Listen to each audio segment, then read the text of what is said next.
What's up? I have such a fun episode for you guys today. On the show, we have Samantha Ste Marie sitting down. If you don't know Sam already, Sam is my right-hand gal. She's what keeps everything afloat here at Team Gemma Bonham-Carter. And she and I sat down to have a conversation about the beginning of her freelancing career, how it came to be, how she landed those first few clients, and then how she and I started to work together, and the pivot that she's making right now in adding digital offers into the mix to grow and scale her business. It's a really good one. I promise some laughs, some behind the scenes, some storytelling. You're going to love it. All coming up in this episode of The Passive Project.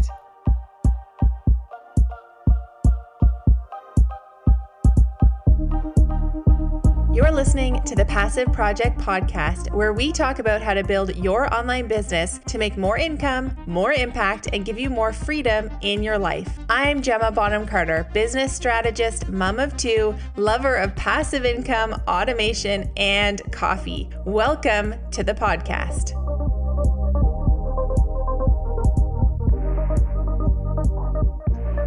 All right, guys, get excited because we have one awesome, amazing special guest on the show today. None other than Samantha Ste Marie, who is on Team Gemma Bonham-Carter. So welcome, Sam, to the show. Hi, Gemma. I'm so excited to be here. When you asked me, I was like, oh my God, it's my turn. Exciting.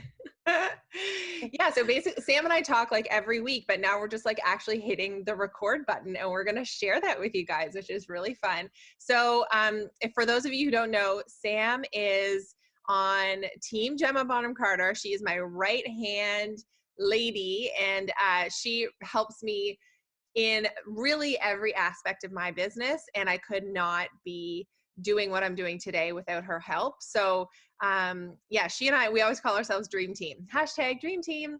And that is exactly how I feel about Sam. So I'm bringing her on the show today because I want to share with you guys, I want her to share with you her story, because it's, I think, an interesting and relatable one to a lot of us out there who are wanting to start our own businesses and start to work for ourselves. And she has an interesting path in terms of like how she ended up where she ended up. And then talk a bit about our experience working together and the sort of interesting transitions she's made in her own business recently and what's in store for her. So let's just dive on in, Sam. And if you want to just, first of all, before I ask you the first question, why don't you just like introduce people to who you are and what you do right now in your business? Sure. Sounds good. And don't make me cry. Like, I love working with you. Yes, we are hashtag Dream Team.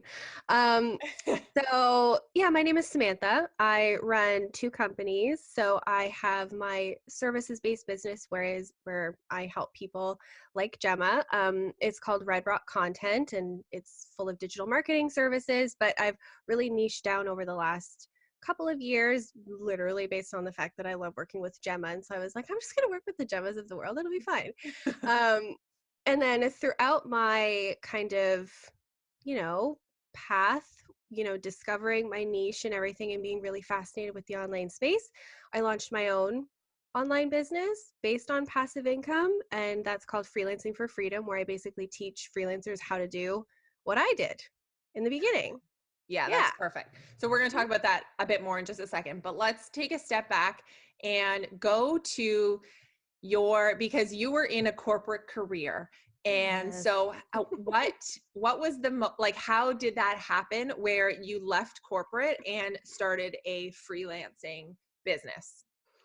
Yeah, so everyone talks about like the moment that they decided to do something, and mine was kind of forced on me because I was fired.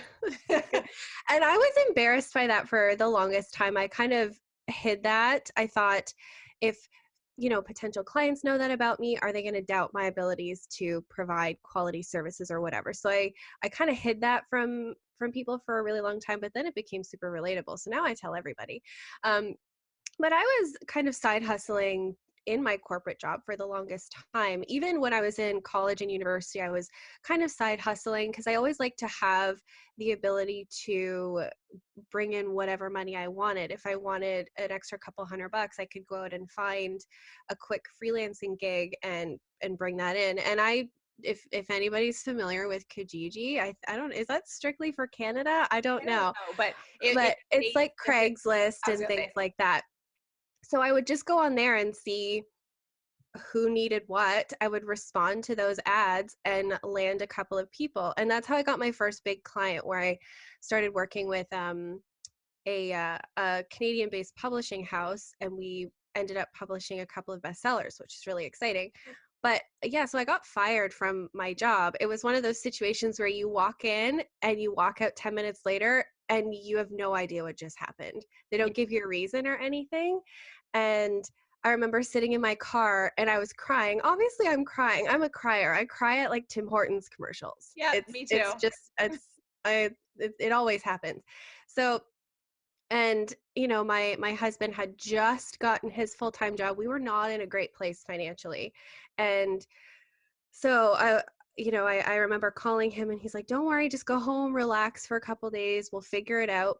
But I'm someone who's always thrived under pressure. Like, give me a ridiculous deadline or tell me like we make this happen or we shut down or something, whatever, and I will make that thing happen. So I went home and I launched my business and I had 3 clients in 2 days.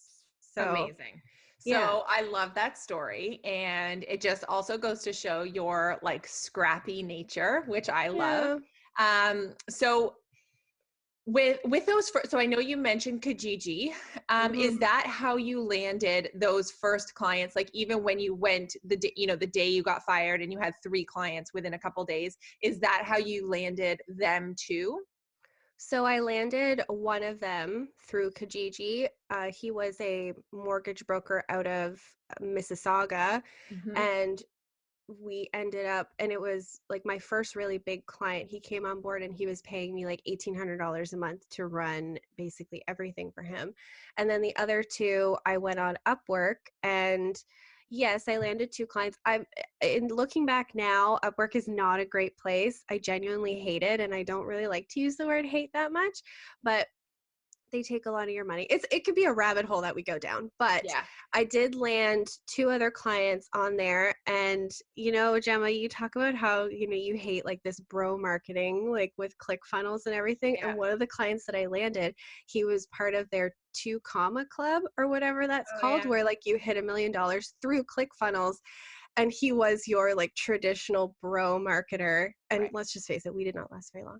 But Yeah. yes, I went on Upwork, and um, And can I I also just found, say he was on Upwork trying to scam people to get him to do probably, like I'm putting words in your mouth here, but probably getting to you to do a lot of work for not a lot of money. oh yeah, yeah. So he was advertising a like 40-page ebook or something for $1,000. And I was like, okay, well, that's really low. But again, I'm in a position where I can't be picky. So I'm Yeah. gonna bid on that because that would be great for my portfolio. And then next thing you know, he's coming back and saying, oh, somebody just said that they would do it for 750. Would you do it for 750? Right. So instead of the 1,000, I ended up doing it for 750, which as a Canadian, 750 US is still decent, Yeah. but I always, not always, but I wonder, like, was that a lie? Right. And it probably was. It Yeah. was just like him trying to get everything Negotiate. possible. Exactly. Mhm. When, you know, whatever. Negotiate with the little guys. Yes, Yeah. exactly. People who are not in the 2 comma club or whatever No, ClickFunnels exactly. calls that. I don't know. And then I found another. I think I just kind of like the universe was sending me signs. And the other woman, she was also some kind of business coach. She taught corporate companies how to build effective company cultures. That's Okay. basically, so she was like maybe like more of a consultant, but that was kind of where I was just naturally headed. And Hmm. then it just started to progress from there and ended up with you. Yeah. So let's talk about that. So Oh God. how did you and I connect? Oh, okay. Seriously, I actually think about this regularly, and I owe this girl that I couldn't even tell you her last name. So I met her. I met this is a little bit of a story, but I met this girl in Cuba, random. She's a friend of a friend, dating my friend's ex-boyfriend, whatever. And I had a conversation with her about what I do, and she happened to be a really big fan of the Sweetest Digs. So for those of you who don't know, the Sweetest Eggs is my like home decor and lifestyle blog Hmm. that I've been running since 2010. Yes, exactly. And I had never heard of you. Mhm. And so you posted on, I think it was the Sweetest Eggs Facebook page, that you were looking for a virtual assistant and that it would start like kind of very basic and everything. And she tagged me in the post. And Yeah. so I didn't come looking for you. I didn't reach out. It was just like the stars aligned, and my amazing, I don't even know if I would call her a friend. She's an acquaintance, Yeah. happened to think of me, tag me in that post, and I was like, "Oh, well, we'll see what this is about." But it was Yeah. more that I saw the post, went and did research about you, and I was like, "Oh, I need to get in with her now because this is gonna be something really interesting and really big." And I was right. So, So like a couple lessons from that story. One being always tell people what you do. You never know who mm-hmm. knows who or when is going to be like a moment where they think of you or you pop into their head. And I think a lot of times when people are starting online businesses, whether it's services or courses, digital products, whatever it might be, they feel shy. They feel shy to talk to even their family and friends, let alone kind of strangers, about what it is that they do. But it's so important to do that because you just never know how all of that like connectedness is going to serve you in the end. And also, the more we talk about what we do, the better we get at our elevator pitch, right? And like it feels clunky and uncomfortable the first time somebody says to you, like, "Oh, so what do you do?" I remember like when I would be out and about, especially when I was first in my doing my online business, people would ask me that. My answer would be like 10 minutes long because I was like, Oh well, my God, let me yeah. just explain all the ways that I make money, because there's a big list. So let me just like go through them all for you, right? Or I felt like really silly just being like, I'm a blogger, it sounds so silly, right? So just, yeah, there's a lesson in there about like being, telling people what we do and being proud about it and that kind of thing. And then the other lesson is just that you never know where serendipitous things are going to happen. Like I remember actually thinking, should I even bother posting about this job that I'm looking for on the Sweetest Digs Facebook page? Like who on earth is going to be interested, who's like a blog reader of mine? I Could you really even imagine if you hadn't? I Where would know, we be? Oh I my know, I goodness. really questioned it. So but and I felt a bit like weird about it. Like I felt this is like not a place for me to be posting a job. This is a place where people want to see pretty pictures of interiors or want to see like DIY projects, not me needing a VA. So anyway, another lesson in there. But yeah, so that's how Sam and I got connected. And she and I, luckily, one thing that was like, I was sort of posting to have a VA who might be based anywhere. I was pretty open to them being in Canada, in the States, wherever. And of course, lo and behold, Sam and I actually live both in Ottawa. So that was like a giant win because I knew that I had worked with some subcontractors before in a really small capacity, and they had been based in, mostly in the States, and it was fine, but it was always like you could never quite develop the relationship you really wanted to develop. And I was at that time in my business where I really knew that this next person I hired, although I was kind of making it out that it was going to start small, my vision was that this was going to be like my first main hire, where this is somebody who's going to be like a big part of my team. And really, I could see where I was going with my business. And I knew I needed somebody like really strategic to get me there, not just somebody who's going to do like 2 hours a week of Pinterest or something for me, right? Like I needed a more strategic partner.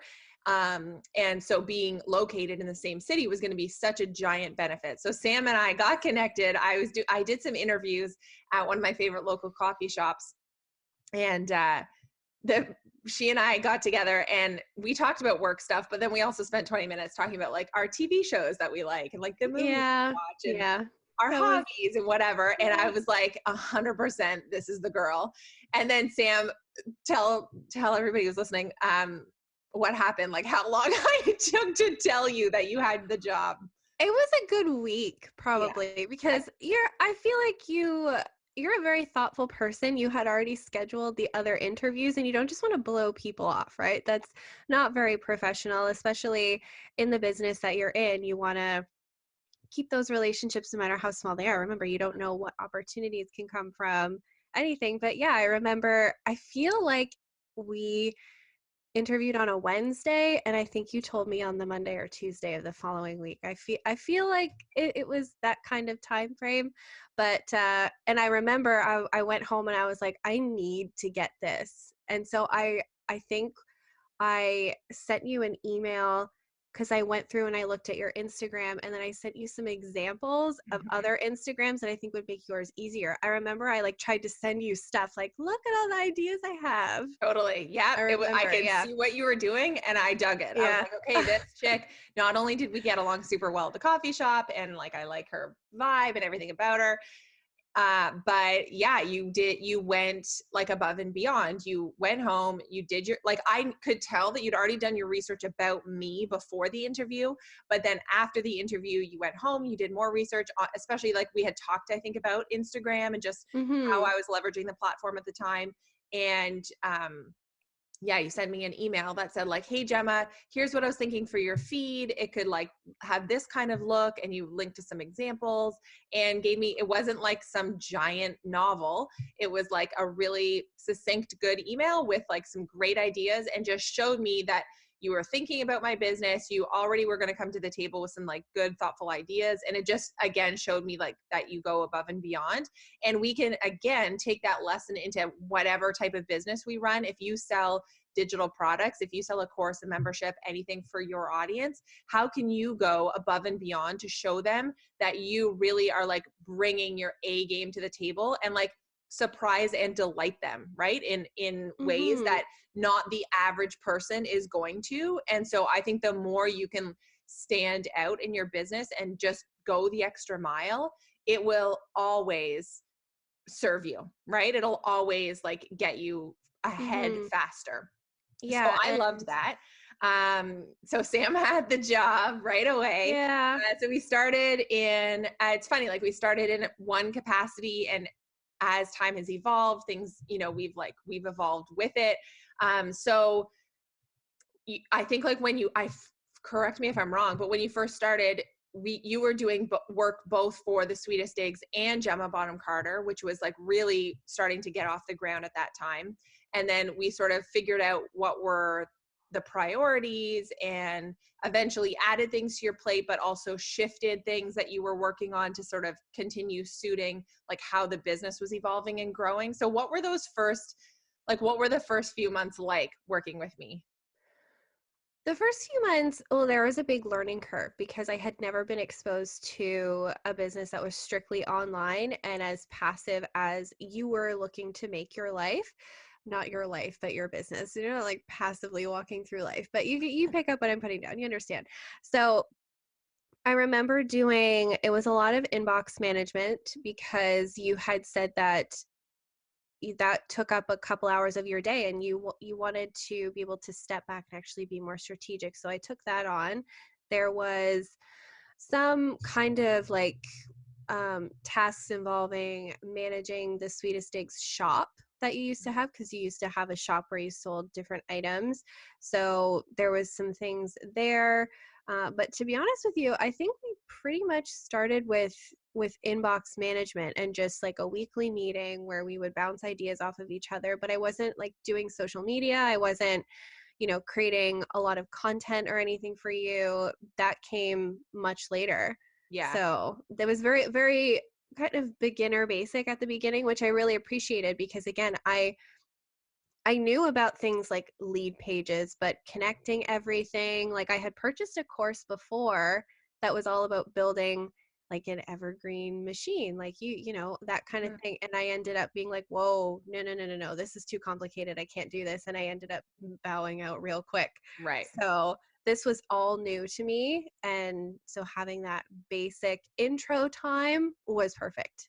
And this goes to, I have, this is a bit of a tangent, but people always say to me like, oh, how did you hire, like, how do you hire a team? How do I know what to look for and whatever? And not that I have some giant team, but in my experience, I haven't really hired necessarily for skills. Like, it's not like I was looking for somebody who knew lead pages inside and out, right? I was looking for somebody who I could tell was like a go-getter, was hardworking, came to the table with good ideas, was really committed and passionate about, and I knew would learn quickly, and who just like added to the culture, right? Like brought cool stuff to the table.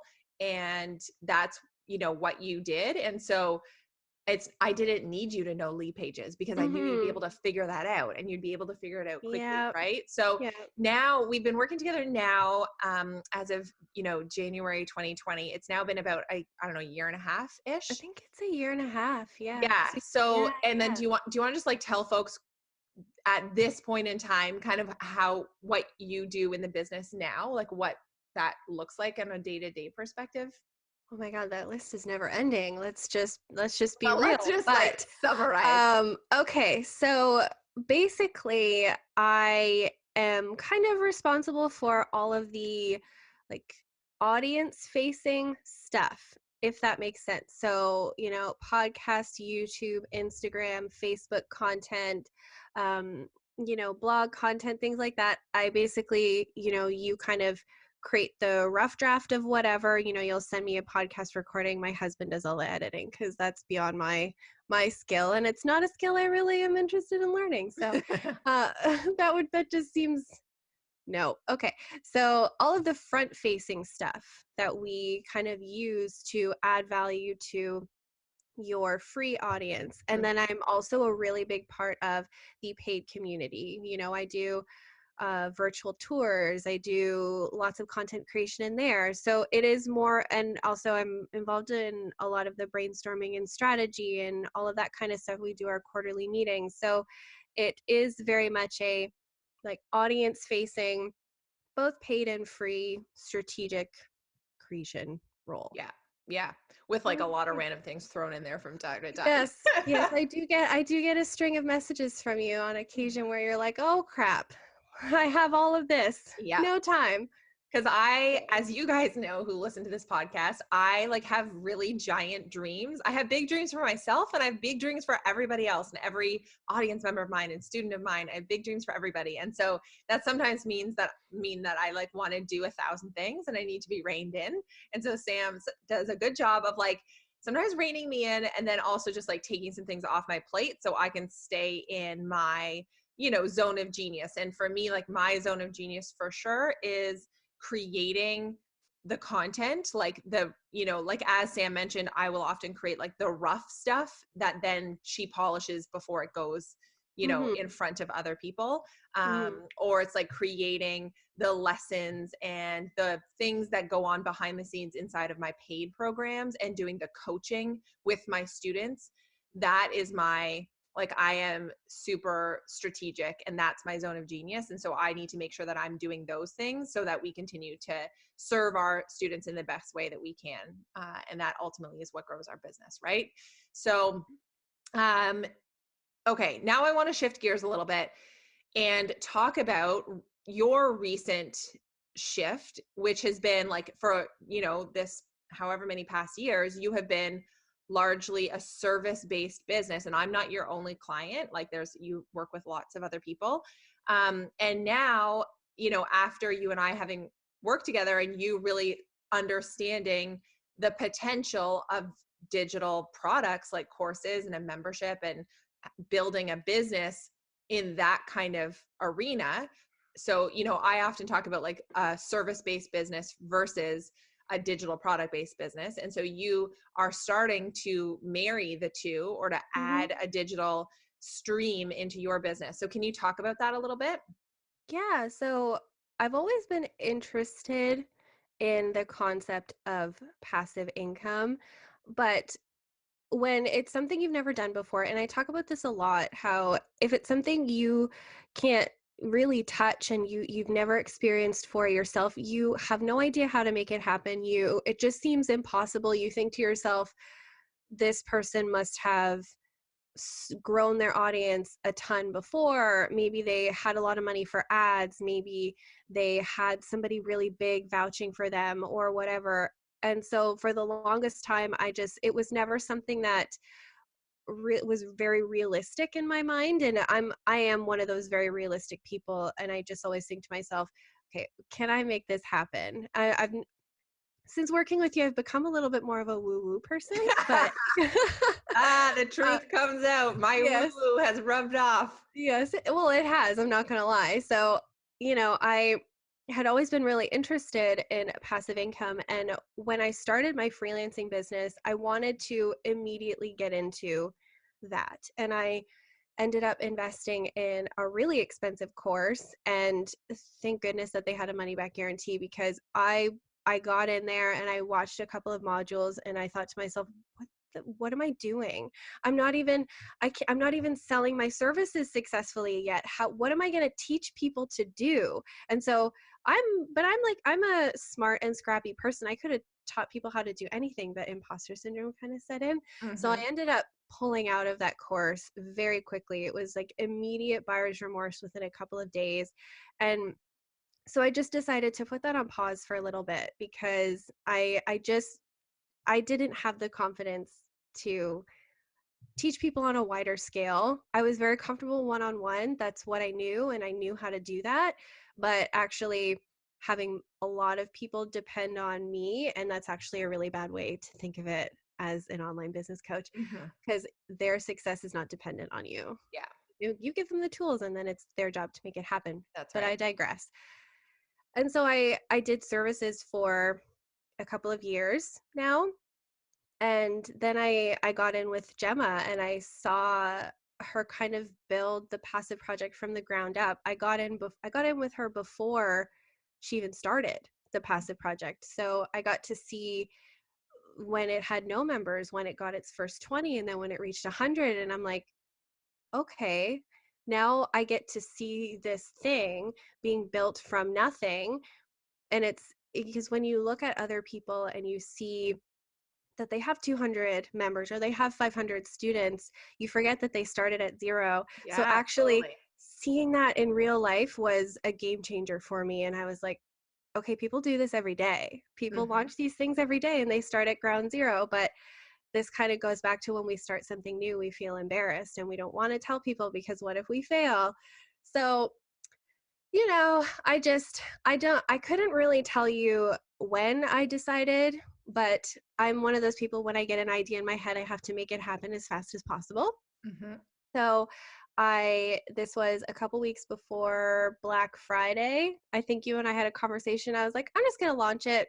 The content's not done, but I'm going to beta launch it and see who's interested. My email list was under 100 people, because at that point I was kind of advertising that I was a business coach for freelancers, but I had nothing to offer. I was doing it backwards. Like, I had no offer, but I was putting in all this time and effort to build an audience that I didn't have anything to sell to. That Yeah, wasn't but that's not necessarily backwards. Like you can work on audience building while you're crafting out your idea and your offer, right? Like I don't think you did it yes. backwards. You just Oh, that was just thank your you. journey. So then Yes, so then you launched it. I did. I love the way that you say like you did a scrappy launch. I did, because I just wanted to toss it together to see if it would sell, because this is a big issue that I have with advertising as well, is I don't want to put money into it until I know that I'm going to get money back. And I know that's why you say never invest in ads until you know you have a sales funnel that converts. Yeah. And so I didn't want to put in these hours and hours and hours of work into this program without knowing that I was ultimately going to get paid for that work. So Yeah. I And we created, talk about that inside of like the yes. passive project and course creator Hmm. school of like how important pre-selling your product is to because Yeah. that is your method of validation. You do Hmm. not want to do okay, like I think I've talked about this on a past podcast episode, but like my first course, I spent months and months and months creating content for it. And I can look back on it now and say like, okay, well that all got me to where I was today and it was a lesson learned, but damn, I wish I'd skipped that lesson because like I spent months creating content for a course that I sold a couple $1,000s of it, but like then the sales dried up and it was really just it was kind of like friends who bought the course. Like it was not Hmm. really a proper validation and it wasn't niched enough. Like there were a lot of issues with it that I could have understood and then avoided losing all that time had I done a proper pre-sale. Hmm. And I've had other clients in the past who are in the phase of creating the entire course and then planning their launch for 4 or 5 months down the line, and I'm like, why?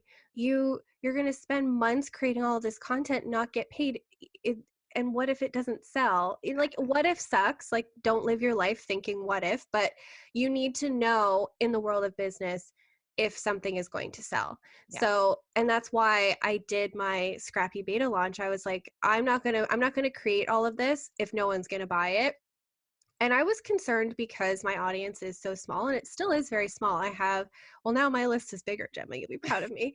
But at that point, I did have, I think it was like 83 people on my email list. And I had, it was under 800 followers on Instagram. I really had no Facebook presence whatsoever. I started a YouTube channel, but it had like 100 subscribers. And, I didn't really have anything big. And so I followed your Black Friday launch method, Mhm. and I did, an email sequence, a webinar, and all of that. And I had 8 people sign up for my membership. Which is So like crazy. 8 I, people out of like your 83 on your email list. That's like an amazing conversion. So in my opinion, that's like all the validation you need, right? To like mm-hmm, go for it and start. Not like, the beautiful thing about like doing the pre-sale is that, okay, then you get this like group of students who are along the ride with you in terms of you building out that content. And then the amazing thing is you get to do it with them, where they are asking questions and you have a way better sense of like what it is that they actually want and need from you. And you ultimately create better content because of that. exactly. And it's true. I've asked them questions. I've pivoted the Mhm. content inside of the course a couple of times Yeah. because, they said, I would rather this, or because of all the time zone changes, I can't make all of these different things. Can we change this? And I've made those changes. And so in like my sales copy and when I talk about the program, I say like your input matters. This isn't Yeah. one of those situations where you send an email to a faceless company giving them feedback. Your feedback is actually taken and applied every single time because Yeah. it matters.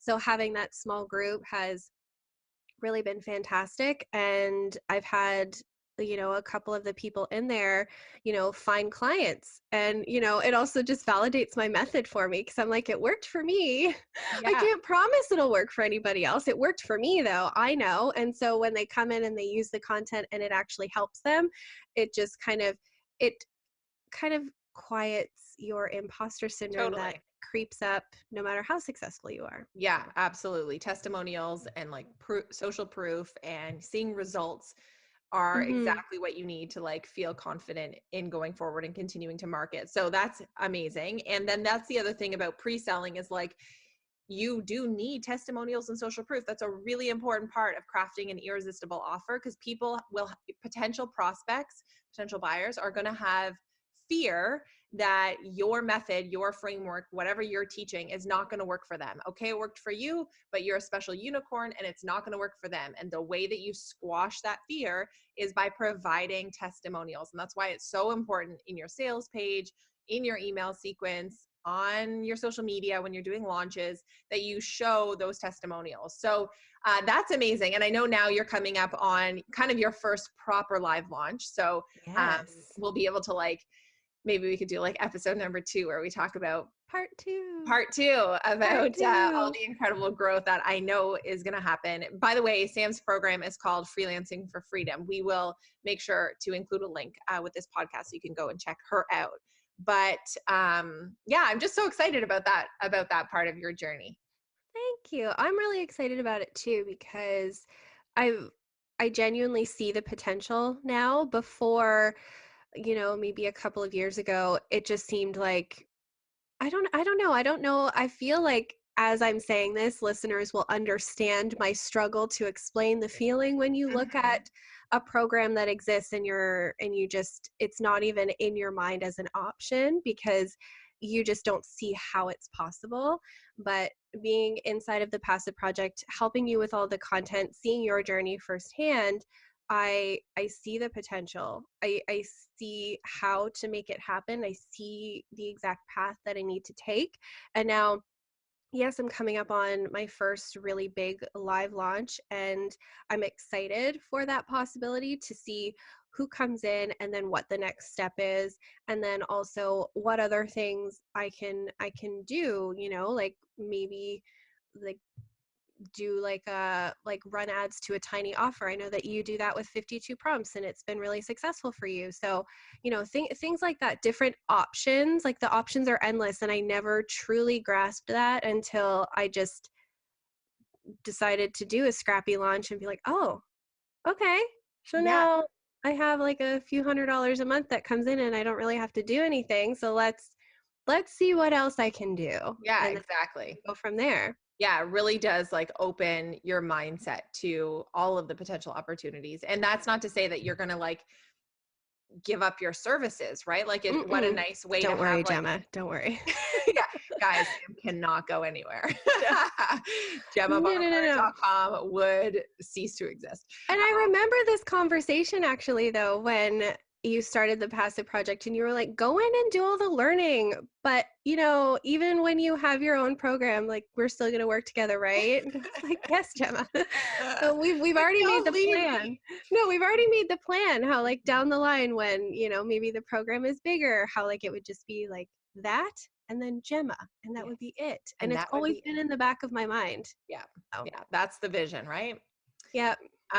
Okay, this has been an amazing chit chat. I think everybody's gonna love I love our, storytelling and banter and all that kind of stuff. If somebody is listening, Sam, and they are thinking to themselves, ooh, this is like freelancing is right up my alley. This is something that I've been wanting to do.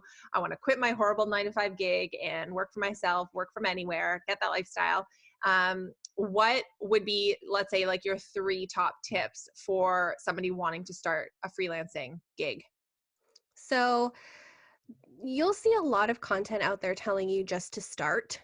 I'm not one of those people. I am one of the unpopular opinions. I find, especially in a service based business, there is prep that needs to happen. So, the first thing that I would do is to actually break down what your income goal is. To be honest with you, I know that sounds strange, but it's going to basically help you establish your pricing, figure out what packages you need to sell, and then actually the audience that's willing to pay for that. But you need to always base kind of your business decisions off of what income you want to make, because this is services. This is not, it might be different with passive income, but if it's just services, then you have a certain amount of people that you have to reach out to. You have a certain amount of packages you have to sell, and you have to have a number in mind all of the time. So you need to kind of work backwards. You start with your income and then break it down for yourself. So that would be the first thing that I would do. The next thing that I would do is honestly tell everybody. When we're first starting out, we get so scared to even say that we're starting something new. We almost want to like achieve our first milestone before we tell anybody so Mhm. that we can start talking about the success instead of the building part. But the success part doesn't come if nobody knows about you. So Exactly. make sure that you reach out to people that you know. You don't really have to do that with friends and family. I've never been someone who sells to friends and family. I know a lot of freelancers do that. You don't have to do that if you don't want to, but tell people what you do. Don't be afraid to talk to them about your side hustle. When I was doing my side hustle, I actually couldn't tell anybody because I had signed like it was part of my contract with my employer that I couldn't do any work outside of that job, which was Right. weird. But so make sure that you're telling absolutely everybody. And then when you are ready to start finding clients, don't cancel out the importance of actually reaching out to people. Mhm. With the growth of social media and email and things like that, but it's very easy to think that you can just hide behind all of these images and captions and things like that. But think of how many millions or billions of people are online these days. How are you supposed to separate yourself from them? Social media is very competitive. You can grow an audience, but it takes time, and people shy away from something like sending an email reach out, like a personal email to someone that you're interested in working with, providing value and asking them, hey, do you think that this would be a good fit? Like, can we talk about this? So don't cancel out the really big opportunities that will come from physically reaching out to people and asking them if they need your help. And so many people don't, right? Like Yeah. even for myself with, GemmaBonham-Carter.com or even the sweetestdigs.com, when I was running that more actively, very rarely do I get a pitch from hmm somebody, like a hmm good, well put together pitch that lands in my inbox that says, here's kind of like some information about who I am and what I do. And here's what I was thinking about your business and how this might be a really big value add, hmm and like really showing me the win that could be possible by working with that person. I so rarely get those. And so hmm that just goes to show you, like, the opportunity is there, right? Like the opportunity is there to reach out to whoever it is that you want to serve, and yeah, pitch your services.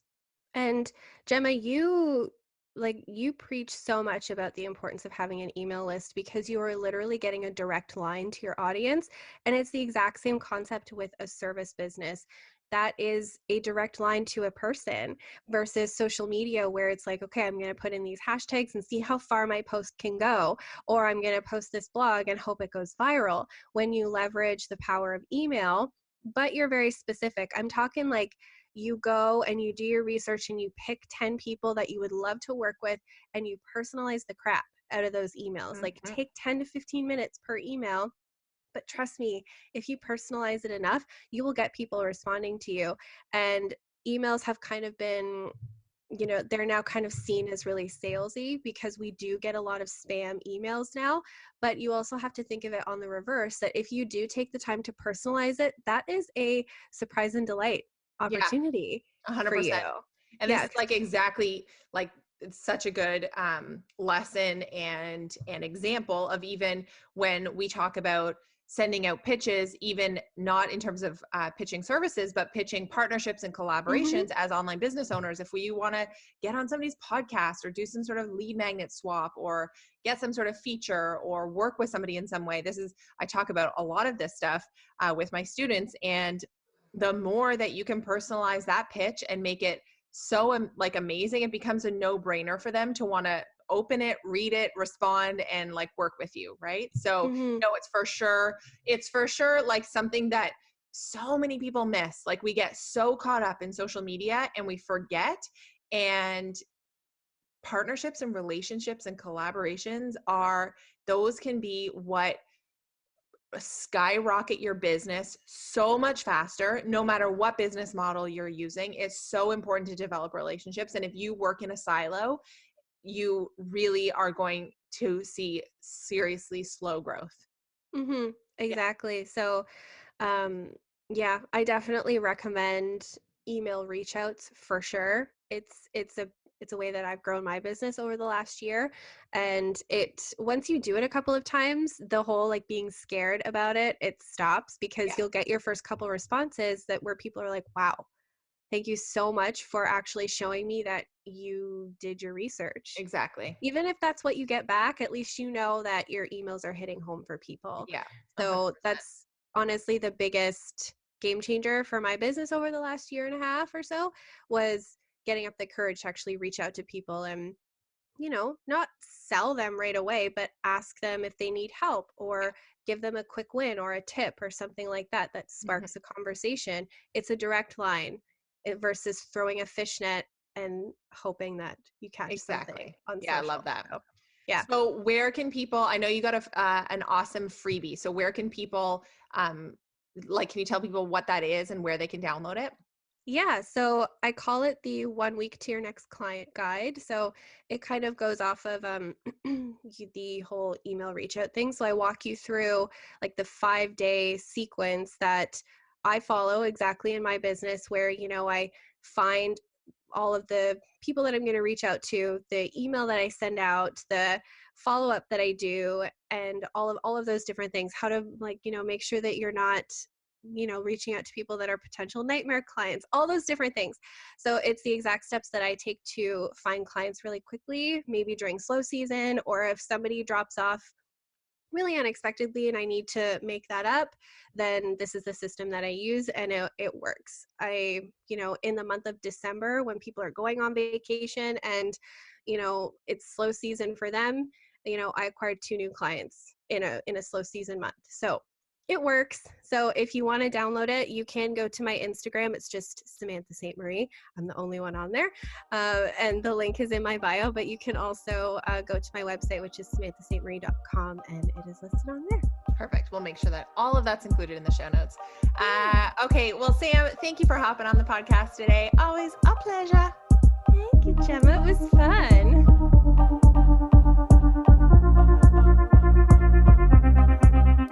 So much for tuning into that episode with Sam. So fun, right? If you love this episode or any others, I would so appreciate it if you could leave us a review or a rating on iTunes. It goes a long way to helping us continue to produce this free, amazing content for you on the podcast.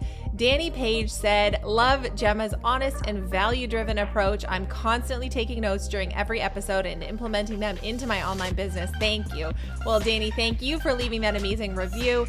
And you guys, I will see you in the next episode.